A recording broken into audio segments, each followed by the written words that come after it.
చిన్నస్వామి వేదికగా ఆఫ్ఘనిస్తాన్తో జరిగిన ఆఖరి టీ20లో భారత్ గెలిచింది. రెండో సూపర్ ఓవర్లో మ్యాచ్ ఫలితం తేలింది. దీంతో క్రికెట్ చరిత్రలోనే అరుదైన మ్యాచ్గా ఇది రికార్డులకెక్కింది. తొలుత నిర్ణీత 20 ఓవర్లలో ఇరు జట్ల స్కోరు 212 రన్స్ చేశాయి.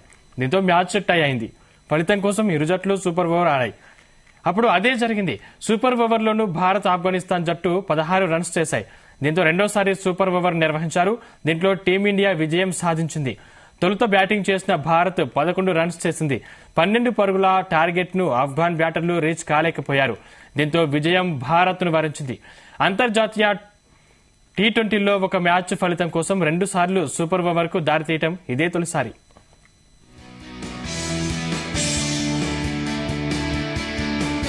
మొదట టాస్ గెలిచి బ్యాటింగ్ చేపట్టిన భారత జట్టు నిర్ణీత 20 ఓవర్లలో 4 వికెట్ల నష్టానికి 212 పరుగుల భారీ స్కోర్ చేసింది. భారత కెప్టెన్ రోహిత్ శర్మ 121 రన్స్ చేసి నాటౌట్ గా నిలిచాడు. మరోవైపు రింకు సింగ్ 69 పరుగులతో భారత బ్యాటింగ్ లో రోహిత్ కు అండగా నిలిచాడు. అనంతరం 213 పరుగుల భారీ టార్గెట్ తో బరిలోకి దిగిన ఆఫ్ఘాన్ ఓపెనర్లు రహ్మానుల్లా, గుర్సాజ్, ఇబ్రహీం జద్రాన్ హాఫ్ సెంచరీలు చేశారు. చివర్లో గుల్బదీన్ నయీబ్, మహమ్మద్ నబీ మెరుపు షాట్లతో టార్గెట్ కు చేరువయ్యారు. ఆఖరి వరకు పోరాడిన గుల్బదీన్ జట్టు స్కోరు సమం చేశారు. దీంతో సూపర్ ఓవర్ కు దారి తీసింది. ఈ విజయంతో టీమిండియా 3 మ్యాచ్ల టీ20 సిరీస్ ను 3-0 తేడాతో క్లీన్ స్వీప్ చేసింది.